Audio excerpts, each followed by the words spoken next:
Welcome to Mojo TV. బులెటిన్ల ముందుగా headlines.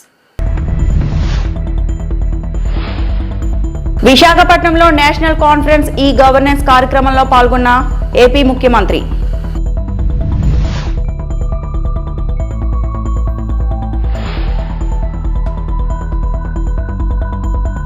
ప్రభుత్వ బడుల్లో నో అడ్మిషన్ బోర్డు పెట్టాలనేది నా లక్ష్యం. మంత్రి నారా లోకేష్.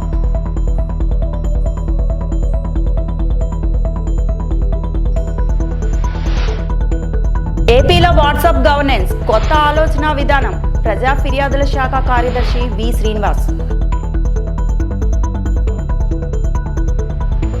ఆతిథ్య నగరం విశాఖ మరో ప్రతిష్టాత్మకమైన ఈ గవర్నెన్స్ జాతీయ సదస్సుకు రెడీ అయింది. 28వ జాతీయ ఈ గవర్నెన్స్ సమ్మిట్ ఈ రోజు ఆంధ్రప్రదేశ్ ముఖ్యమంత్రి నారా చంద్రబాబు నాయుడు ప్రారంభించారు. Civil surveyed and digital transformation theme ఈ సదస్సును నిర్వహిస్తున్నారు. కేంద్ర ఎలక్ట్రానిక్ సమాచార సాంకేతిక మంత్రిత్వ శాఖ, ఆంధ్రప్రదేశ్ ప్రభుత్వం సంయుక్తంగా ఈ సదస్సును నిర్వహిస్తున్నాయి. వికసిత్ భారత్లో భాగంగా ఆర్టిఫిషియల్ ఇంటెలిజెన్స్, సైబర్ సెక్యూరిటీ, పౌర సేవలు, అగ్రిస్టాక్ లాంటి అంశాలపై ఈ సదస్సులో ప్రధానంగా చర్చ జరగనుంది. ఈ గవర్నెన్స్లో ఉత్తమ ఆవిష్కరణలు, సముద్ర గర్భ కేబుల్స్, డేటా సెంటర్లు, గ్రామీణ స్థాయిలో ఈ గవర్నెన్స్ ఆవిష్కరణలు, ఆంధ్రప్రదేశ్ ప్రభుత్వ ఈ గవర్నెన్స్ కార్యక్రమాలు, సైబర్ సెక్యూరిటీ లాంటి అంశాలపై చర్చలు జరుపుతారు. We have introduced Manamitra, that is WhatsApp governance. As on today, 751 services we are providing online through WhatsApp. Very simple way. I started earlier in Hyderabad, high-tech city, and focusing on IT.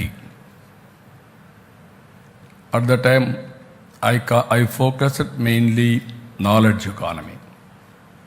Today I can say proudly, Hyderabad is getting highest per capita income. Telangana is getting highest per capita income in the country. Most livable city. Because of technology and also infrastructure. IT professionals have gone all over the world. I am proud to announce today, Indians are earning highest per capita income in the world, any country for that matter. Among Indians, Andhra Pradesh number 1 by contributing 30% of people who are working in IT. Always I am saying, in the world, out of 4 IT professionals, 1 is from India.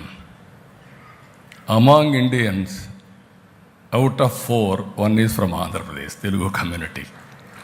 We are proud of them. One public policy has changed total history.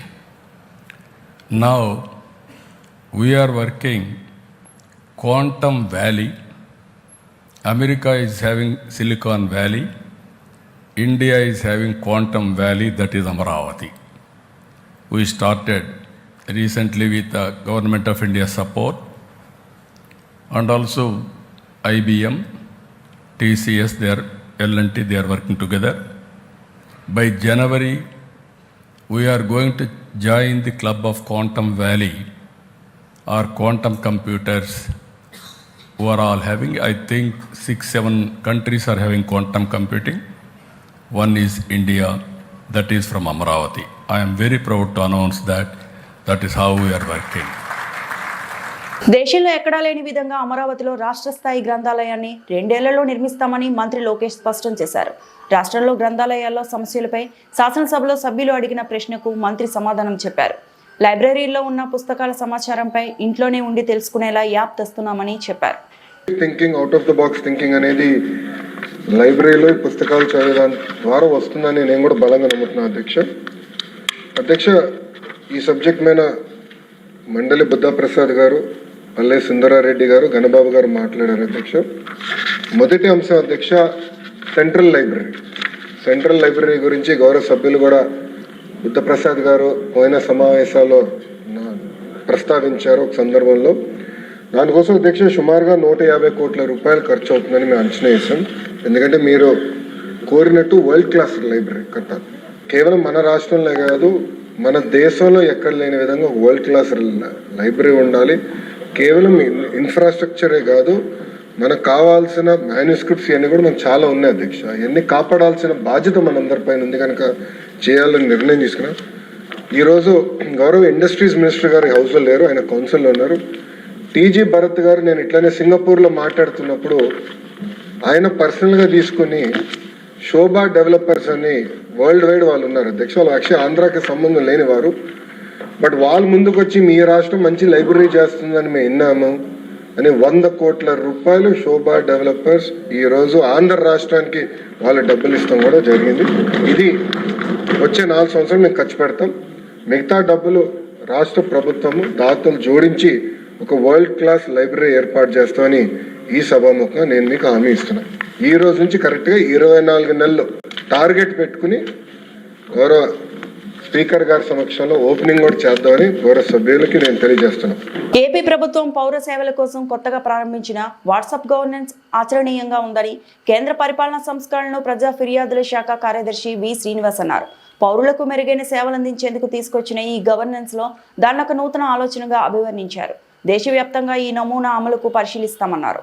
ప్రధాని మోదీ ఆశయ సాధనకు అనుగుణంగా పౌర సేవల్లో digital transformation ద్వారా వికసిత్ భారత్ సాధించాలనే నినాదంతో ముందుకు వెళ్తున్నట్లు చెప్పారు. The Honorable Chief Minister Sri Nara Chandrababu Naidu Garu, who's been a visionary in taking e-governance models forward, and Sri Katamaneni Bhaskar Garu, who has been working with us tirelessly for the last several months to curate this conference. The theme of this conference is Viksit Bharat, Civil Service and Digital Transformation. So this takes forward Honorable Prime Minister's vision of maximum governance, minimum government, which seeks to bring citizens and government closer using technology. As you have seen, more and more technology options for improving service delivery, as also for digital secretariats, have been brought in. Government systems process reengineering has been adopted. So this conference brings together about 1,200 delegates from across India. 1,200 delegates from across India.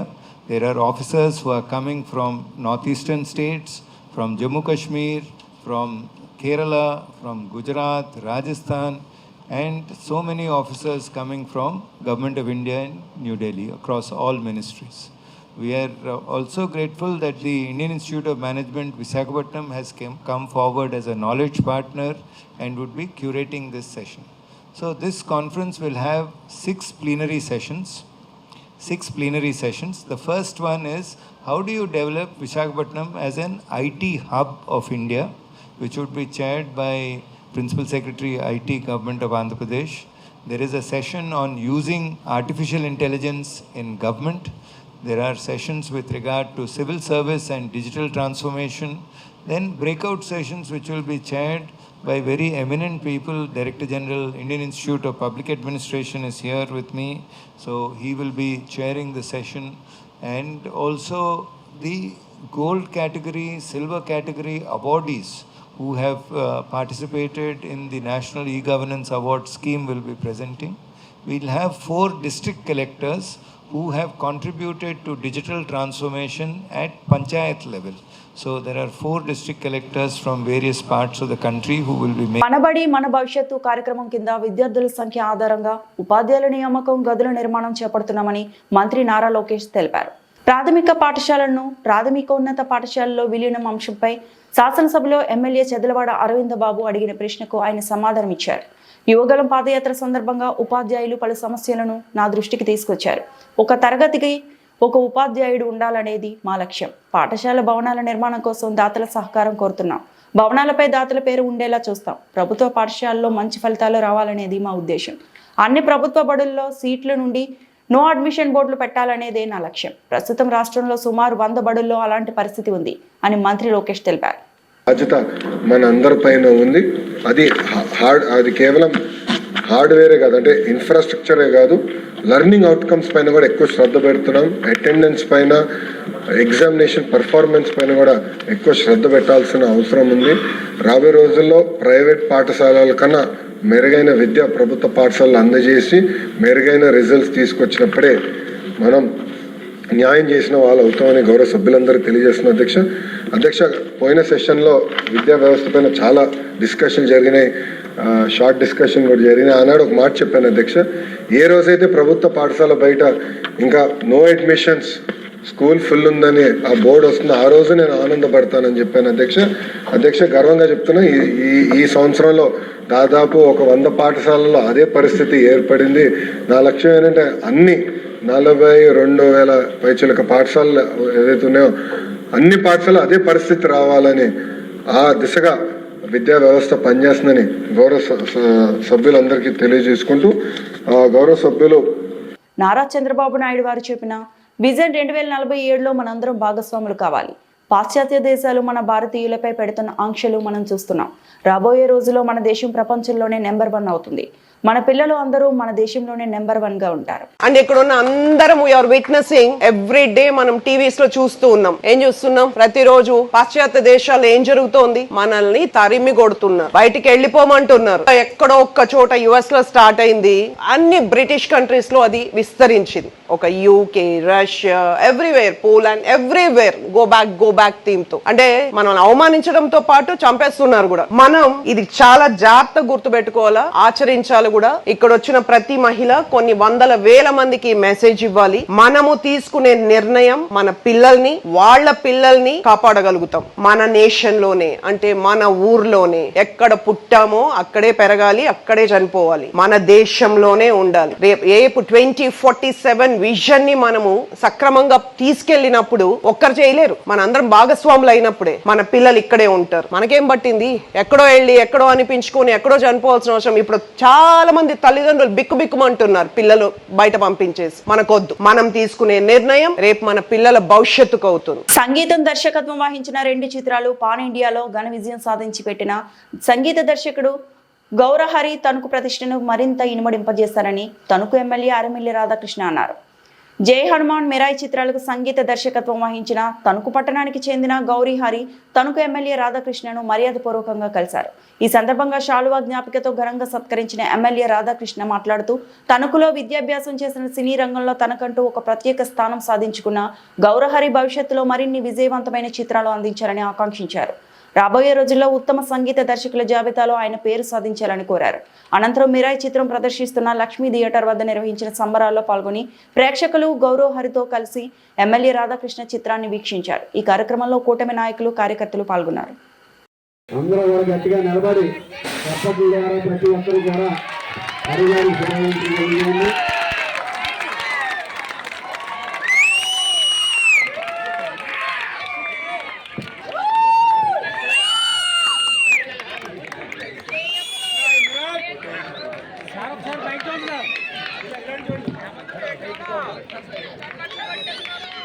విజయోత్సవ సందర్భంగా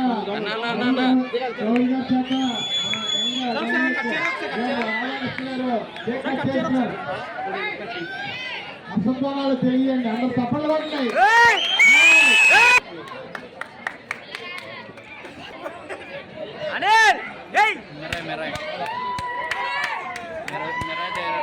అందరికీ నమస్కారాలు తెలియజేసుకుంటూ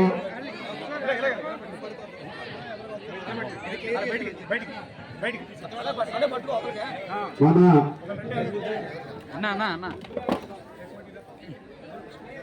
తణుకు పట్టణంలో పుట్టి ఇక్కడే చదువుకొని అనేక మంది స్నేహితులతో తన బాల్యాన్ని గడిపి డిగ్రీ వరకు కూడా ఇక్కడే చదువుకొని ఈరోజు 10 సంవత్సరాలలో అసాధ్యాన్ని సుసాధ్యం చేసుకుని అనితర సాధ్యమైనటువంటి విజయాలతో ఈరోజు మన తణుకు పట్టణానికి విచ్చేసినటువంటి మనందరి ముద్దుబిడ్డ, తణుకు ముద్దుబిడ్డ గౌరహరి గారికి మనందరి తరపున కూడా స్వాగతం తెలియజేసుకుంటూ గట్టిగా అందరూ కూడా చప్పట్లతో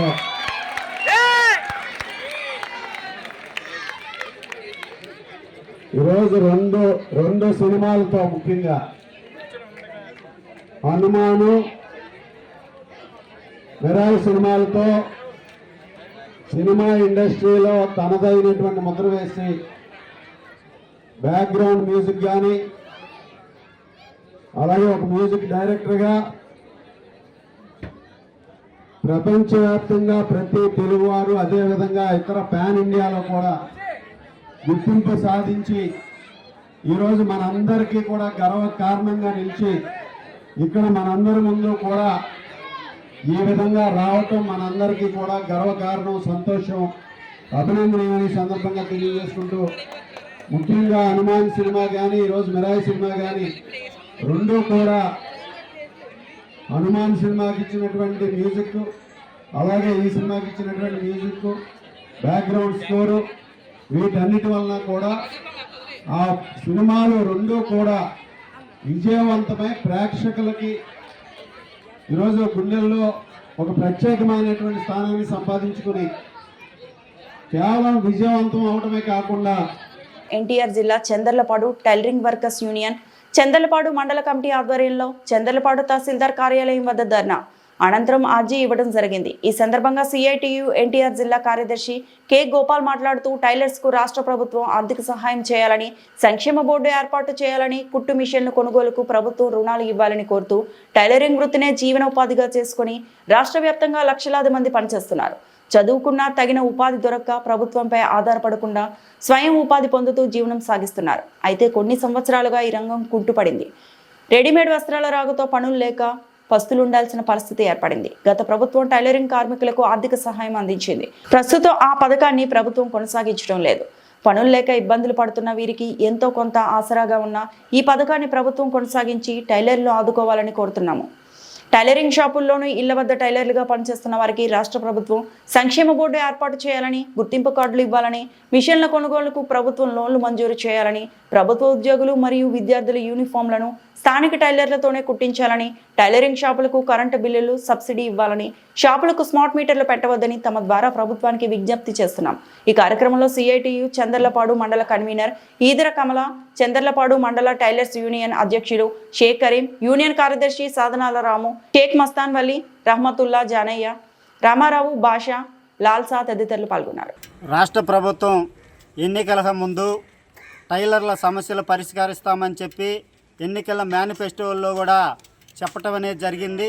ప్రధానంగా టైలర్స్ అందరికి కూడా నేను మంచి క్వాలిటీ గల నాణ్యమైనటువంటి మిషన్లు ఫ్రీగా అందరికీ ఎవరైతే వాళ్ళు ప్రభుత్వం ద్వారా ఉత్తీర్ణులు పొంది అట్లాగే ట్రైనింగ్ పొంది సర్టిఫికేట్ కానీ వాళ్ళు నేర్చుకొని వర్క్ చేసే వాళ్ళు ఉన్నారో వాళ్ళందరికీ నేను మన మిషన్లు ఇస్తామని చెప్పేసి అన్నారు.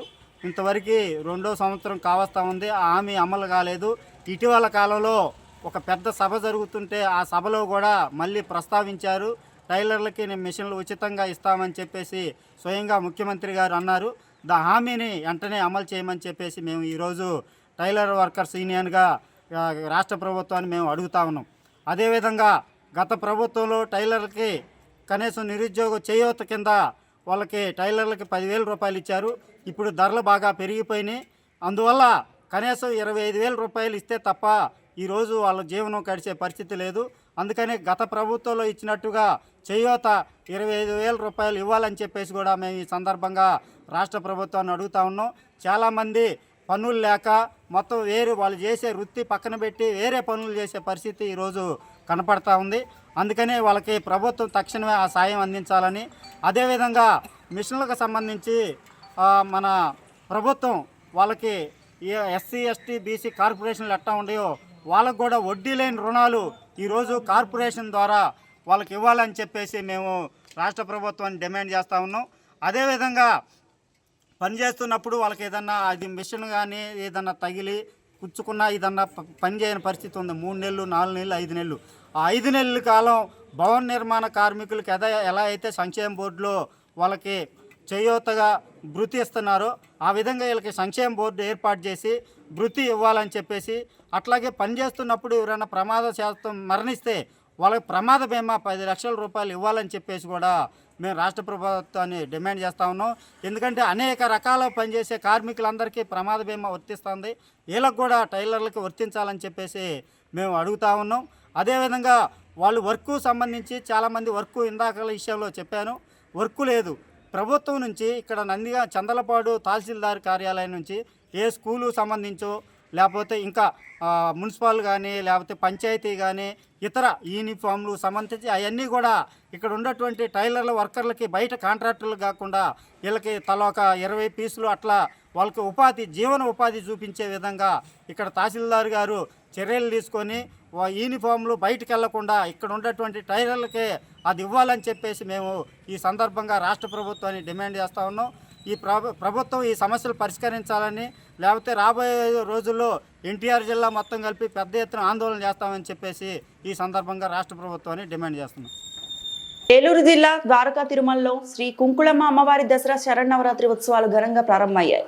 వచ్చే నెల 2 వరకు 10 రోజుల పాటు ఉత్సవాలు జరగనున్నాయి. ఉత్సవాల్లో మొదటి రోజు అమ్మవారు శ్రీ బాల త్రిపుర సుందరీదేవి అలంకరణలో భక్తులకు దర్శనమిచ్చారు. ఆలయ అర్చకులు అమ్మవారికి హారతులు పట్టి ఉత్సవాలను ప్రారంభించారు. భక్తులు అమ్మవారిని దర్శించి ప్రత్యేక పూజలు చేశారు. అలాగే అమ్మవారి ఆలయంలో భవానీ మాలదారులు అమ్మవారి మాలను ధరించారు. ఉత్సవాల సందర్భంగా కుంకుమార్చనలు, చండీ హోమం నిర్వహిస్తున్నారు. ఆలయ పరిసరాలను ప్రత్యేకమైన పూలతో అలంకరించారు.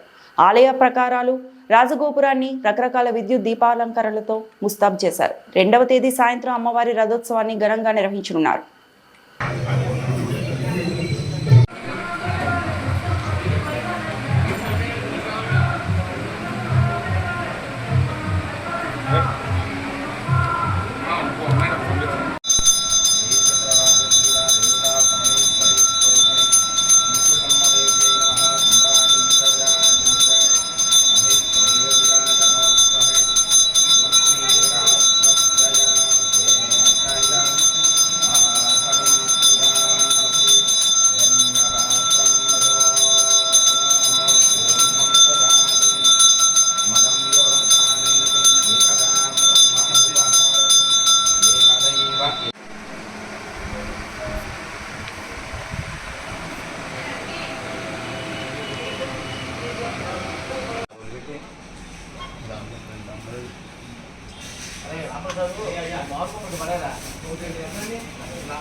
చెప్పాను మళ్ళీ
लक्ष्मी दुर्गा नाम श्री कुंकुल्लम्म देवता एकादश दुर्गा